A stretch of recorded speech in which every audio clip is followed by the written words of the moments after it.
Hi, everyone. Welcome to another session of Tuesday Night IBS. We are so excited to have our very first expert guest joining us this month, and that is Dr. John Damianos from Yale School of Medicine.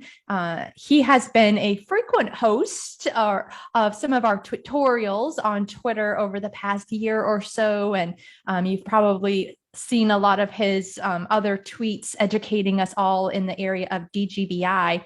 Today, we asked him to join us to talk a little bit more about a really common patient complaint, something that I'm sure if you're in practice, you see in your clinics with your patients. And from a patient advocacy side, I get emails daily from patients with photographic evidence of their bodies with this chronic bloating and distension. It can be really psychologically damaging and physically cause some issues with GI disturbances as well. So Dr. Damianos is here to explain these conditions, the differences between the two, and what we can do about them. So hi, Dr. Damianos. It's so good to see you in person and not just through Twitter. Thanks for joining us today, and thanks for these great slides that you're going to walk us through. So I will leave it to you to get started. Well, wonderful. Thank you, first of all, for having me. I'm thrilled to be talking about this topic. As you mentioned, it's something that is exceedingly common. It's something that I see a lot. People across medicine see, and people experience either intermittently or chronically. And I think it's a topic that deserves more awareness. And so I'm thrilled to be kicking off our sort of new format, both with the podcast and the videos. And I'm just absolutely honored and thrilled to be doing this. So thank you very much. And so let's just dive right into things. So as I mentioned, this is a very common issue, and bloating and distension are often conflated, but they are actually two separate processes. So bloating and distension, taking them together, very common in the general population. Up to 31% of people, women tend to report it more than men.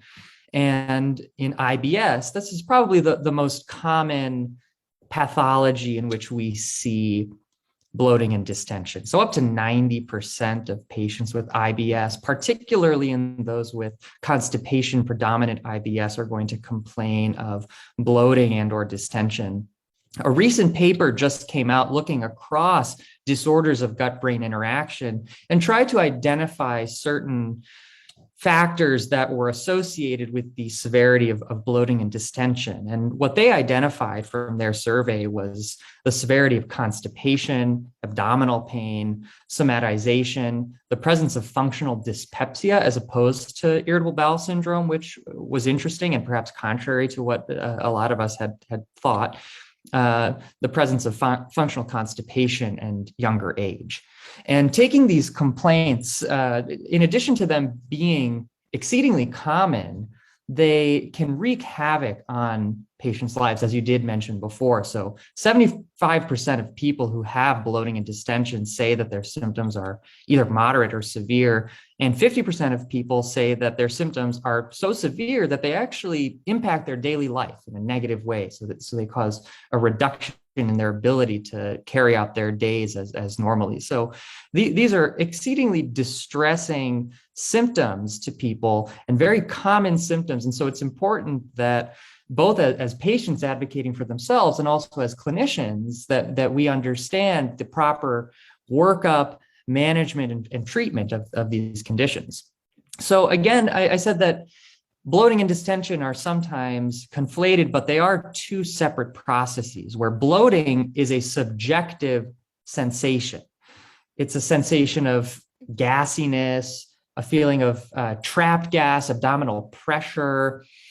And patients will often say that they sense an abdominal fullness, pressure somewhere, either diffusely or in one part of the abdomen.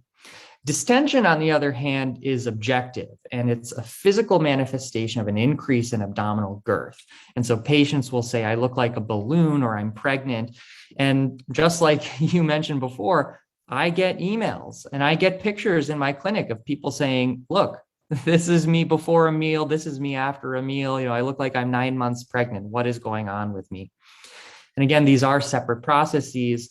Over half of patients typically report bloating without distension. So these two, you don't always get distension with bloating.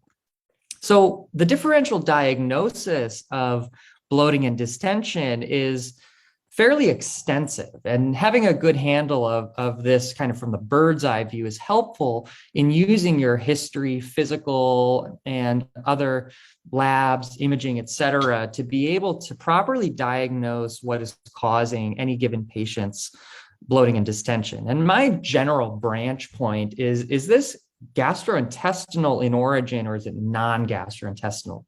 So in things that are outside of the realm of GI, and of course, diet is involved in everything, but diet is probably one of the more common things of just changing to a more flatulogenic diet. So eating lots of high fiber foods. Interestingly, the microbiome does tend to adjust. And so people who are switching, let's say, from a low fiber diet to a high fiber diet may complain of bloating for a couple of weeks, but the microbiome does tend to adjust, and those effects tend to level out. People with irritable bowel syndrome and visceral hypersensitivity may be bothered by FODMAP foods. And then commonly people who just chew a lot of sugar-free gum and use artificial sweeteners, these too are osmotic solutes that can contribute to diarrhea. There are many medication, GI and otherwise, that contribute to the sensation of bloating, NSAIDs being a common one, opioids and opioid-induced constipation. An important association to remember is hypothyroidism, which can certainly play into dysmotility as well, but making sure that a patient doesn't have thyroid disease. Gynecologic malignancies like ovarian cancer certainly do present with bloating, endometriosis, premenstrual syndrome, so a lot of pathologies in the gynecologic world. Connective tissue disorders like Ehlers-Danlos syndrome, which can come from visceroptosis as well as dysmotility. And speaking of dysmotility, POTS, postural orthostatic tachycardia syndrome, is associated with bloating, again, via some dysmotility and some dysautonomia, and scoliosis from actually having a compressive effect on the colon and impacting the ability to evacuate stool and flatus. So within the GI world, there are many, many, many pathologies, and I won't go through everything, but important ones to recognize are small intestinal bacterial overgrowth, carbohydrate malabsorption, celiac disease, gastroparesis and other foregut dysmotility, chronic intestinal pseudo-obstruction, and then chronic enteric infections like giardiasis, which can mimic IBS, as well as H. pylori, which are very common in the population. And then specifically the disorders of gut-brain interaction, I've separated them here because they are a very common feature. As one of the studies I mentioned earlier, they tend to feature bloating. So IBS and functional dyspepsia being very prevalent, chronic idiopathic constipation, and really any of the disorders of gut-brain interaction that involve constipation. So opioid-induced constipation, chronic idiopathic constipation, IBS, constipation predominant type. And then aerophagia, which is the excessive swallowing of air, can certainly lead to bloating and distension, and then functional bloating and distension as well. And I wanted to focus a little bit on the diagnosis of functional bloating and distension, because I think that as a general population, we are increasing the awareness of certain DGBIs like irritable bowel syndrome and functional dyspepsia, chronic idiopathic constipation, but there are still a lot that really don't have much awareness. And I think that functional bloating and distension is something that is more common than we realize, probably under-recognized and underdiagnosed. So here are the Rome-4 criteria. It's recurrent bloating and or distension occurring at least 1 day a week on average. The bloating and the distension should be the predominant symptom. So it's not related to meals. It's not related to changes in bowel habits, as we would see in IBS, for instance. Symptoms have to occur for at least 6 months and active within the preceding 3 months. And this, again, is an important diagnosis to have in mind because there are a lot of patients who present with isolated bloating and isolated distension. And they're often given diagnoses, say, of functional dyspepsia and IBS, and given treatments for that. And they may receive suboptimal treatment because they're not actually being treated for the correct disorder. And we'll talk a little bit more about the pathophysiology.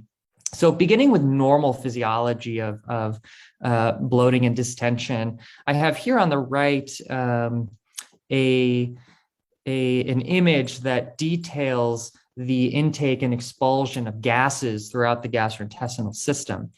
Now, what's physiologic is that throughout the day, our abdominal girth increases and then returns to a baseline overnight. So there actually is a bit in everyone, even those without any sort of gastrointestinal pathology, of the abdominal girth increasing throughout the day and returning to baseline at night. Now, when people complain of symptoms of bloating and distension, it's often attributed to gas. People say, I'm very gassy, I'm eating something, I have too much gas. And that's actually usually not the case. So in one elegant study that actually used CT scans to quantify the amount of gas in patients, they studied patients with disorders of gut-brain interaction and found that in only about 25%, when patients reported feeling distension after being given a flatulogenic diet, only in about 25% was it actually correlated with more gas. For everyone else, it was thought to be more of the sensation, visceral hypersensitivity, and or abnormal movements of the abdominal and thoracic cavities that were contributing to the sensation of bloating. And so this is an important thing to realize, because sometimes people will eliminate a lot of healthy fiber-rich foods that are beneficial for their microbiome and for the gut-brain axis because they think that it's really due to the gas. And so it's important to understand this underlying pathophysiology. Now, this slide here is from Dr. Walter Chan at Brigham and Women's Hospital, and I really like it. It breaks down the mechanisms of bloating and distension into 3 main categories. And so the first one is increased perception of wall tension. So this is, again, the sensation, a heightened sensation about physiologic things that are going on in the body. And so this can happen, again, in disorders of gut-brain interaction where visceral hypersensitivity is featured. This can happen in conditions where there is ongoing intestinal inflammation, like inflammatory bowel disease or post-infectious IBS, where there's, again, the inflammation predisposes to visceral hypersensitivity, or even esophageal disorders where there's esophageal hypervigilance, again, from some pathology causing modulation of the gut-brain axis to focus more on what's going on physiologically or pathophysiologically. The middle one is increased intestinal wall tension. So this actually is when you do have more gas in the intestines. And so this could be in aerophagia when there is the ingestion of more gas. This can be in small intestinal bacterial overgrowth when there are more microbes fermenting more, producing more gas, or again, eating a flatulogenic diet where you're just producing more gas. And then the last category here is reshaping of the abdominal wall. And so this happens in abdominophrenic dyssynergia, where there's abnormal movements of the diaphragm and the abdominal wall to create the experience of distension. And so as you can see on the bottom of Dr. Chan's slide, the increased perception of wall tension tends to feature more bloating, whereas abdominal wall reshaping tends to be more distension. And then increased intestinal wall tension from gases tends to lie somewhere in the middle. Now, the pathophysiology of the common causes of bloating and distension. So I mentioned some of these before, but in small intestinal bacterial overgrowth, there's an excess of coliform bacteria in the small bowel, causing excess carbohydrate fermentation, gas production, distension of the small bowel, and there may also be, due to the dysbiosis associated with SIBO, some inflammation that can predispose to visceral hypersensitivity. In carbohydrate malabsorption and intolerance, there's an increased osmotic load, which predisposes to excess colonic fermentation, causing more gas. Dysbiosis in and of itself is thought to predispose to the sensation of bloating. There was one study that found that people who complain of bloating have decreased ruminococci and eubacteriaceae, which is interesting. That's only one study, but there was another study that looked at small intestinal bacterial overgrowth and suggested that it was less the presence of the number of bacteria, so what we call SIBO quantitatively, and actually small intestinal dysbiosis that underlies symptoms of disorders of gut-brain interaction. So that's a very interesting study.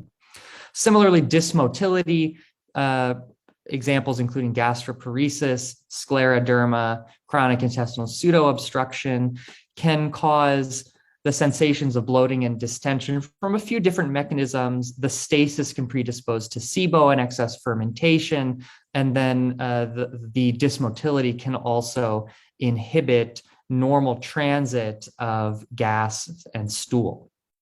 Pelvic floor dysfunction, including dysenergic defecation. Again, there's impaired ability to effectively evacuate flatus and stool. In visceral hypersensitivity, as we've discussed, there's a heightened perception of normal physiologic stimuli common in disorders of gut-brain interaction. Aerophagia, the excessive swallowing of air. And this X-ray here, this abdominal X-ray, actually you can see distended loops of small bowel, which is due to the excessive swallowing of air in a patient with aerophagia. And then lastly, abdominal phrenic dysenergia, which is a learned paradoxical response of the abdomen and thoracic cavities in response to normal food and gas production, which is seen in certain disorders of gut-brain interaction. Now, it is probably abdominophrenic dysenergia that is the pathophysiology which underlies a lot of patients who have functional bloating and distension. So that diagnosis that I talked about before. Now, I like this image here because it shows on top the physiologic response to gaseous distension of the GI tract. So when we eat food and the bacteria start to break down our food and ferment and produce gas, our diaphragm tends to relax and the abdominal muscles contract. And so what this does is when the diaphragm relaxes, it ascends, the abdominal muscles contract, and you get accommodation of the increased gas. Now, in abdominophrenic dysenergia, patients in response to the increase in intraluminal gas will have essentially the reversal or the opposite of that normal physiology, where the diaphragm contracts, it comes down, and the anterior abdominal wall muscles relax, coming out. And so this causes protrusion of the abdomen, resulting in the manifestation of abdominal distension. And so you can see that in the below image. Now, this physiology has been demonstrated in people with IBS, functional dyspepsia, as well as functional bloating, as I mentioned before. And this is something that can be treated with diaphragmatic breathing, biofeedback, or physical therapy, because as I've mentioned, it's a learned response, and we can, just as we can learn to control our posture and other parts of our musculature, we can learn to retrain that reflex. We can learn to retrain how our diaphragm and our abdominal wall muscles act. And I'll go into that a little bit more as well. Now, this is an example. This is an image I've just found from searching on Google. And of course, there are hundreds of these. And as I mentioned before, I get emails of this and pictures in my clinic of this, as I know many others do. And this is a good example of somebody who says, hey, this is me normally, and this is me after eating 2 crackers or something like that. And in these patients, again, who say, I'm not having diarrhea, I'm not having constipation, not having much abdominal pain, functional bloating and distension may be the diagnosis due to underlying abdominophrenic dysenergia. Now, this is an elegant study that demonstrated that this physiology, number one, existed, and number two, was not due to increased gas. So this study recruited people who felt that that lettuce gave them bloating and distension. And so they gave the participants lettuce, their abdomens became distended, and then they stuck them in a CAT scan and a CT machine and were able to quantify the movement of the diaphragm and abdominal wall as well as the gas. And so as you can see, what happened was the diaphragm pushed down and the abdomen relaxed and pushed out. And there is not a change in gas. So there really was not a change in gas volume. It was due to the mechanics of the diaphragm and the abdominal wall. And so this was a very elegant study, and again, sort of reinforces the importance of explaining the pathophysiology to patients so that they're not avoiding lettuce and leafy greens, which are very healthy foods, which are beneficial for the microbiome. Another similar study aimed to do this, and on the right here, looked at patients with small intestinal dysmotility and found that what happens in dysmotility, where there's slowing of the gut, excess fermentation, there is an increase in gas. But as you can see, the reflex is still normal. The diaphragm goes up, the abdominal walls go out. And so the bloating and distension are not due to the reflex, but due to increased gas.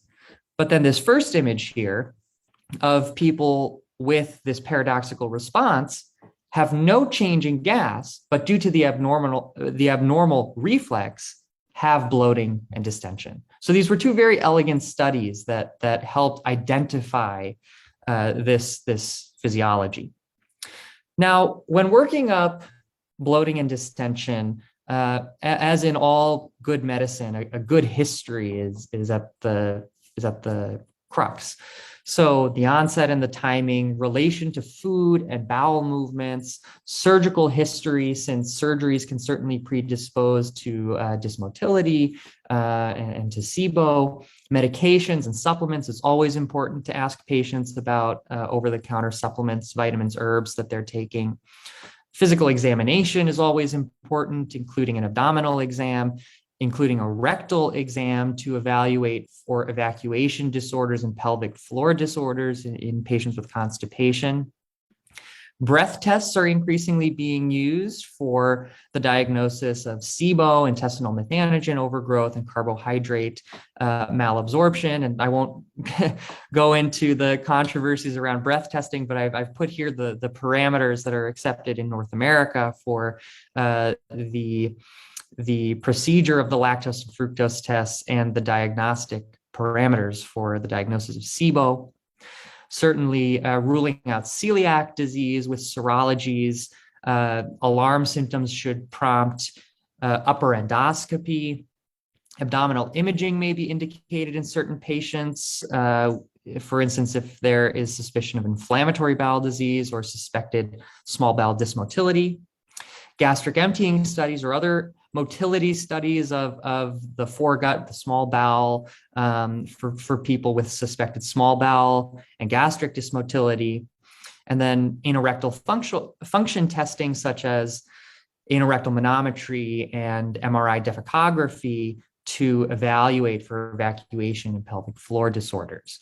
Now, this figure here goes through some of this to provide a framework for the workup of chronic bloating and distension. And it begins as most GI algorithms with the presence of warning signs, which should prompt endoscopic evaluation. If they're not, the next branch point is related to bowel habits or not. Because again, if they are related to bowel habits, especially constipation, then treating the constipation is the mainstay of treatment. And if there's diarrhea, then irritable bowel syndrome may be the diagnosis. If related to diet, things like IBS, functional dyspepsia, celiac disease, SIBO can all be considered. And then again, kind of the final branch point being, if there's really no association with anything else and there's isolated bloating and distension, then we may be dealing with abdominophrenic dyssynergia, and treatment should be offered appropriately. Now, looking into different types of treatments for bloating and distension, I touched on this briefly at the beginning, but diet is a key component. So reducing artificial sweeteners, and again, this is probably the most common cause that I see in the general population, is people who are putting artificial sweeteners in their coffee or baking with them, or who are chewing a lot of sugar-free gum.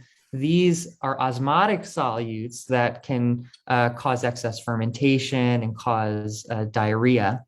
I think that's fascinating, Dr. Damianos. I honestly have never heard the connection of artificial sweeteners to these conditions. And I wonder how many patients, as you mentioned, are using these on a regular basis in their coffee every morning, in their cooking, baking, thinking that it's healthier alternative to sugar. And yet it could be driving these symptoms for them. That's really interesting. That's absolutely right. And even a common example here might be peppermint, because peppermint is potentially the most widely used supplement by people with GI illnesses. And there are certainly many peppermint gums, peppermint candies that are sugar-free and use these things. And so could actually be counterproductive to helping their symptoms, which is very interesting. And then certainly the low FODMAP diet in people with irritable bowel syndrome and functional dyspepsia.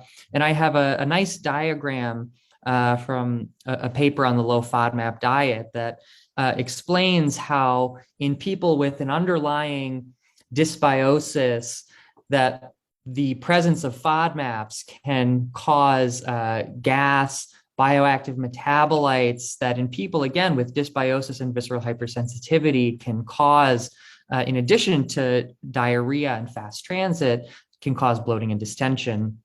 And then there was a recent paper that looked at soluble fiber and found that increasing soluble fiber in the diet can decrease not only the sensations of bloating in people with irritable bowel syndrome, but can also decrease the actual gas production itself. And so including either psyllium supplementation or foods that are rich in soluble fibers into the diet may be able to actually decrease gas production. Probiotics are something that everyone seems to be asking about these days and is one of my principal interests. I serve on the Scientific Advisory Council to the Alliance for Education on Probiotics. And potentially the most important message that I give to people about probiotics is that just like medications or supplements, each probiotic is completely different. Each one has different actions. And so it's extremely important to match the probiotic strain, the evidence-based probiotic strain that's been studied for a particular condition to that particular condition. And so there are multiple strains with benefit for IBS and functional dyspepsia. And looking into those studies, a lot of those did include bloating as secondary outcomes. And there does seem to be favorable data. And so in people with functional dyspepsia, IBS, and certain other pathologies, it is reasonable to trial some of these evidence-based strains. And there are good ways to look at what these strains are, AE Probio being one of those. And we actually did, in conjunction with Tuesday Night IBS, write a crowdsourced clinical review that goes into some of these as well. And so that's easily accessible. Similarly, in the vein of modulation of the gut microbiome, antibiotics are the mainstay of treatment for SIBO. Rifaximin is approved for IBS based on the 3 target trials. And then SIBO from dysmotility may actually respond better to rotating antibiotics plus or minus a prokinetic. And so this is because in people with underlying chronic dysmotility, they have a higher risk of recurrence of the bacterial overgrowth. And so they may respond better to rotating antibiotics plus a prokinetic to help with the dysmotility. And these are some of the regimens that are commonly used. Again, hearkening back to constipation. So constipation itself is one of the main drivers of bloating. And so treatment of the constipation itself is very effective in treating the bloating. Now, in people with IBS, it may actually be better to avoid osmotic laxatives because, like with these artificial sweeteners, these tend to be sugars, polyethylene glycol, lactulose. These are sugars that can cause fermentation. And lactulose is something that we use in the hospital all the time to prevent and treat hepatic encephalopathy in our patients with cirrhosis. And there's a tremendous amount of bloating that is associated with that because it's a prebiotic sugar that is fermented. And so some other options are kiwi. Of course, I think at this point, we're all aware of the study that compared kiwi to prune juice and found that it was better tolerated and had less bloating. Stimulant laxatives like the senicides and bisacodyl can be used. And then there are the prescription laxatives, which can be very effective in treating both constipation and the bloating associated with it. My go-to tends to be linaclotide, and the data seems to suggest that this is probably the most effective. In terms of bloating, there's actually a number to treat of 7, which is very favorable. There are also the chloride channel agonists like lubiprostone. There's tenapanor and tegaserod. And just here on the right to illustrate this is from the American Journal of Gastroenterology, a study on linaclotide looking at the changes in bloating and finding how linaclotide caused a significant reduction in reported bloating compared to placebo. So identifying constipation, the cause of constipation, and treating it can be very effective in getting rid of that bloating. Prokinetics, as I mentioned before, for gastroparesis, small bowel dysmotility, perhaps in certain patients with functional dyspepsia and IBS-C.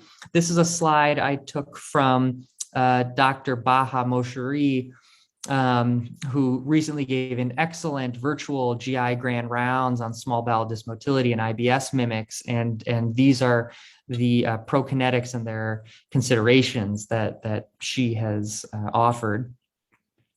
Then there's sort of treatment of the gut-brain axis itself. And so there are things like antispasmodics, which may be helpful in certain patients whose symptoms arise from gaseous distension of the GI tract. There's tremendous interest in neuromodulators in disorders of gut-brain interaction in general. Specifically for bloating, amitriptyline, S-citalopram, citalopram, and buspirone have all had particularly good evidence in treating bloating. And then supplements like peppermint oil have also been helpful in treating bloating, and there are multiple potential mechanisms of action for that. And I've included the picture of part of the Rome Foundation's very helpful resource on using neuromodulators. This is something that I keep on my phone at all times, since this is something that a category of therapy that I tend to prescribe a lot. Moving along from non-pharmacologic therapy, but again, treating the brain-gut axis, physical therapy and biofeedback can be helpful in disorders of gut-brain interaction, particularly abdominophrenic dyssynergia and pelvic floor disorders like dyssynergic defecation. And this again comes back to the idea that we can train our bodies to learn how to change reflexes. And so in biofeedback, there's actually real-time evidence that is given to the patient to help them understand how to manipulate their body to execute a certain function. And I'll show a diagram of this in a second. Newer therapies, which are still nascent in their development, include neurostimulation, like auricular stimulation and sacral nerve stimulation. These are newer therapies. Neurostimulation has been along much longer for a certain dysmotility, such as gastroparesis. And then various behavioral or psychotherapies, including cognitive behavioral therapy, gut-directed hypnotherapy and acceptance and commitment therapy have been well studied in several disorders of gut-brain interaction, most commonly IBS. There really haven't been studies specifically to investigate bloating and distension, but there certainly is promise in the IBS literature.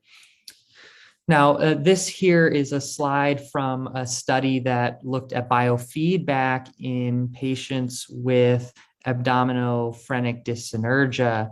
And what it did was as you can see here, patients were provided with EMG feedback in real time about several parts of their body, including the diaphragm and the anterior abdominal wall muscles.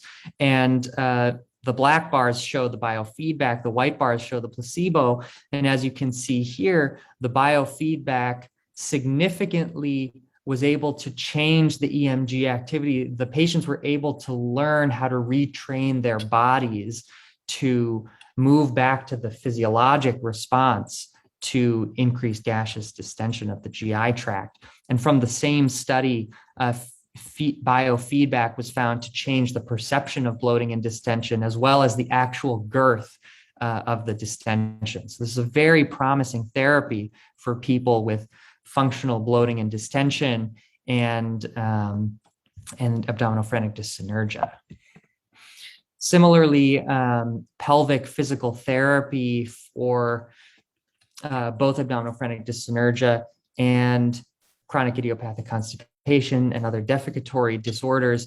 This here is from a paper that looked at pelvic physical therapy and how it was able to effectively change people's responses of the colon and rectum and anus to effective expulsion of flatus and stool. So this here is to finish up another slide from Dr. Walter Chan. And I like that it sort of begins with, again, that sort of, is this GI, non-GI? Are there red flag features that warrant endoscopy? And then it really all comes down to the physical examination and the history. So is there a lot of belching associated with this? Could this be aerophagia or gastric or supragastric belching? Is there constipation? Because if there is, then we can diagnose the cause of constipation and we can treat it. If it's correlated with meals, there are a multitude of different pathologies that can underlie that, and we can begin that workup. If it's predominantly bloating, then there may be an altered gut-brain axis and visceral hypersensitivity. They may respond best to neuromodulation and or behavioral therapy. And then again, if it's this pure distension, perhaps it's abdominophrenic dyssynergia, and biofeedback may be the best therapy. Now, my personal approach very closely mirrors this. It begins with a detailed history and physical examination with particular attention to medications that could cause bloating, as well as supplements, and then the diet. And then my next branch point is this gastrointestinal in etiology or is this gastrointestinal or non-gastrointestinal? I make sure to rule out pathologies like thyroid disorders, and I make sure that my female patients are up to date on their gynecologic care and age-appropriate cancer screening. If it's associated with diarrhea, I think about celiac disease and IBD. And if it's negative, I'll think about IBS and SIBO and treat appropriately. If there's constipation, we'll want to diagnose the cause. If patients are refractory to over-the-counter laxatives and to prescription-based laxatives like linaclotide, then they should undergo anorectal manometry and or defecography to identify the type of defecatory disorder they have. If there's a relation to meals, thinking SIBO, carbohydrate intolerance, functional dyspepsia, treating appropriately. If there's a predominance of nausea, vomiting, and distension, small bowel dysmotility and gastroparesis come to mind. And then finally, if there's this exclusive bloating and distension, I'm thinking again about that diagnosis of functional bloating and distension and hoping that they would benefit from behavioral therapy such as diaphragmatic breathing, biofeedback, and GI psychology. Now, this is a slide that's based on another slide from Dr. William Che, which is a graded multidisciplinary treatment. And this is how I think about treatment of really any disorder of gut-brain interaction. And this slide originally came from a talk I gave on IBS, but it really didn't change much for bloating and distension. It begins with, in patients with mild symptoms, providing reassurance, education, literature on the gut-brain axis and explaining the physiology, giving advice about diet and lifestyle changes, and then giving as needed supplementation or medications. In patients with moderate symptoms, having regular follow-up, making sure that there's control of stress, anxiety, depression, or any comorbid psychiatric disorders, and prescribing symptom-based medications. And then in the most severe of cases, using close follow-up, multidisciplinary care involving the primary care doctor, the gastroenterologist, a registered dietitian, pelvic, physical therapy, gastrointestinal psychologists, and offering psychological based treatments, including behavioral therapy. And of course, this multidisciplinary collaboration happens everywhere on the scale, offering patients from the beginning, if they want to work closely with a dietitian or a pelvic PT, to tailor the treatment uniquely to the patient's needs. And so with that, I want to thank you. I'm happy to answer any other questions. And I look forward to continuing the discussion on Twitter and on the other forums on Facebook. And I'm always happy to answer questions about these topics, which are very important, very common, and can wreak a lot of havoc on people's lives, because getting the right diagnosis and getting the right treatment can be achievable, and it can be a game changer for people. Yeah, absolutely. I completely second that. This was a really, really comprehensive and well done presentation. So first of all, thank you for that. And I think that the explanations on the etiology and the treatments and everything was just so spot on. And I think not something that we typically get, at least as patients, from providers very often. So really appreciate your time in putting that together. I'm wondering, you mentioned in your slide on probiotics, the importance of matching the right strain to the right symptom, because each one is really been studied to be effective in certain areas. And so how can patients find credible information on which strain would match their specific symptom? Because, if you do a Google search or an Amazon search for probiotics, you're going to get everything in the world and really no clear direction on what could work. And, because probiotics, I will play devil's advocate here for a second. I have some clinicians that I work with who say probiotics are phooey, and patients can actually do more harm than good and end up giving themselves, some sort of infection or disrupt the microbiome so much that, you were really starting from scratch and trying to rebuild a healthy gut microbiome. And so, what guidance can patients find in using it effectively and responsibly? Yes, that's a very important question. And I'm glad that we're spending a little time on this, because I think saying that, probiotics are phooey is a completely unnuanced way of looking at things. And for those of you who do follow me on Twitter, I do tweet a lot about sort of a lot of the limitations of probiotics research, about how, a lot of these opinions are based on meta-analyses that are comparing completely different strains with each other, which would be, if you're taking a medication, for instance, that has been shown to help in IBS, and you're comparing it against another medication that has not been shown to be helpful, and then the results are a wash. And so, some probiotics help with diarrhea, others help with constipation. And so certainly if you don't know which one you're taking and you have constipation and you're taking the one that helps with diarrhea, for instance, then you could be worsening your symptoms. So you're right. It's very important to target the particular strain that's been studied to the symptom. And there are a few resources out there. The Alliance for Education of Probiotics, AE ProBio, has a guide. It's been around since 2008, and it's updated every year and there are very strict criteria to be included in the guide. The research has to meet a minimum standard of rigor to say that we include it in our guide. And the website, there's also an app, it's very user friendly, and you can look by indication. So you can say, okay, I have constipation or I have diarrhea. And so you can match it exactly to the symptom that you're having. And like with any medication or supplement, it's important to have the conversation with your physician, because another thing that I do see a lot, unfortunately, is people who start on a probiotic and are not on the right one, but they were told to take it, and they end up taking it forever. And it's really like anything else. Probiotic, people tend to think about probiotics in a completely different light, but I think of them just as any other medications. It's a limited trial. I think up to 12 weeks is reasonable to see if it helps. And if it doesn't help, then certainly stop it and consider either another strain or mix of strains, or moving on to trying to target another aspect of the pathophysiology of their disorder. Because again, disorders of gut-brain interaction are very heterogeneous in their in their etiologies and their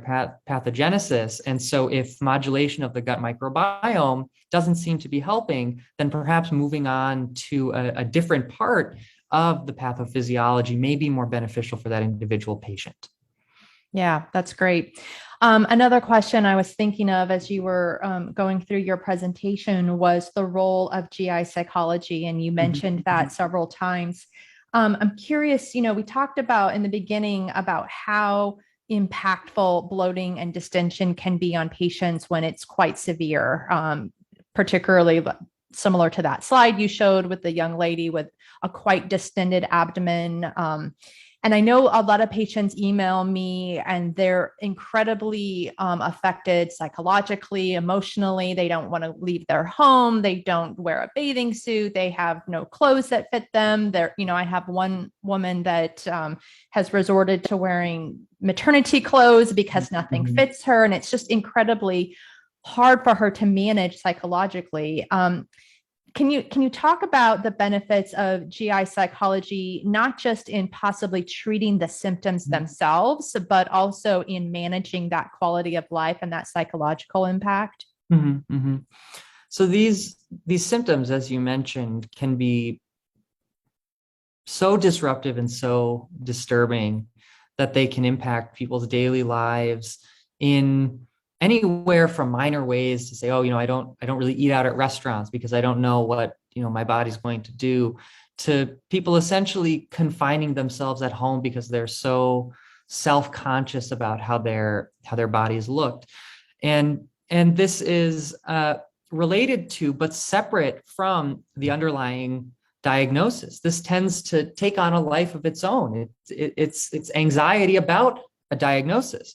And this is certainly not unique to disorders of gut-brain interaction. It's not unique to gastroenterology as a field. Certainly people who have cancer, for instance, and are undergoing chemotherapy and lose their hair, for instance, may develop tremendous anxiety and self-consciousness and fear about, going outside with losing their hair. And so it's really no different. It's about saying, you have this disorder. How can we manage the adverse effects that this is having on your psyche and your life? That's how I see that it can help. Again, in addition to actually being able to treat the underlying condition in some parts, but it's really addressing the effect of the symptoms on the patient's life, because that hopefully can be mitigated by therapy. But sometimes, as I mentioned before, it does take on a life of its own and itself needs specific treatment. Yeah, no, I think it's important to stress that to patients that, all chronic illnesses have a psychological impact. And so, when a doctor makes a recommendation of, maybe a therapist would be beneficial, I think, of course, our initial response as patients is he thinks I'm crazy. He thinks it's all psychological. He thinks I have an underlying psychological problem. And that's not necessarily the case. It's the impact of the illness, as you mentioned, no matter what the illness might be. So I think that's a really important point to stress.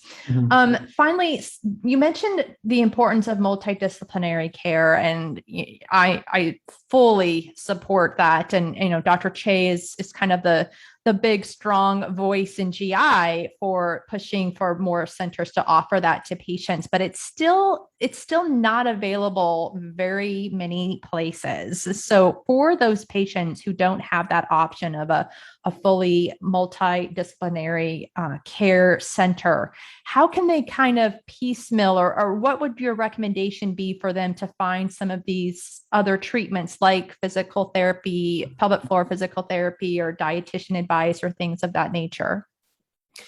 That's a very good question. Very relevant right now. Hopefully it eventually won't become relevant, because there are people, Dr. Che, who are advocating for academic centers and private centers to work on this more. And I know personally from, I came from Dartmouth before, which was in the process of building up its multidisciplinary GI behavioral health center, and Yale is actively doing the same right now. So I am experiencing these positive changes happen. But you're absolutely right that there are still many patients who do not have access to these resources. And so there are a few different things that I would recommend. One is trying to integrate themselves as fully as possible into the international GI community. And so forums like Tuesday Night IBS and the Rome Foundation Facebook page, for instance, are hubs of knowledge and education that can help patients do advocacy for themselves, whether that's even learning diaphragmatic breathing on their own from YouTube videos that our experts have put out there, to being able to connect with people who are close by to a particular patient. So I think integration into these communities is important. There are also, there's a growing movement to incorporate some of these therapies into apps. And so there are multiple apps out there that are integrating either dietary therapy or cognitive behavioral therapy, gut-directed hypnosis that can be helpful for people. And then also, one of the silver linings of the pandemic is the expansion of telemedicine and telehealth services. And so there may be opportunities to engage with, let's say, a registered dietitian or a gastrointestinal psychologist remotely, which is something that was much harder to come by pre-pandemic. So there are ways to help these patients who are in more remote areas as the resources proliferate, which I am very optimistic about. Yeah, that's great. That's good advice. I actually have a patient who's using Nerva, the Nerva app, right now, who doesn't have access to some of these providers, and it's working quite well for her. That's wonderful. Yeah, so I think you're right. I think there's some nice, innovative ways to find these services for patients who don't have access at their medical centers. Mm-hmm. Any last words that you'd like to leave a patient with regarding bloating or distension? I think what I tell any patient who has any complaint that's sort of chronic, that is in the process of being worked up, is I reassure them that there is a name for their diagnosis, and that I will partner with them to find them the name for that diagnosis. And that in and of itself can be therapeutic for a lot of people. And once we do name that diagnosis, we can figure out what treatment is going to work for you.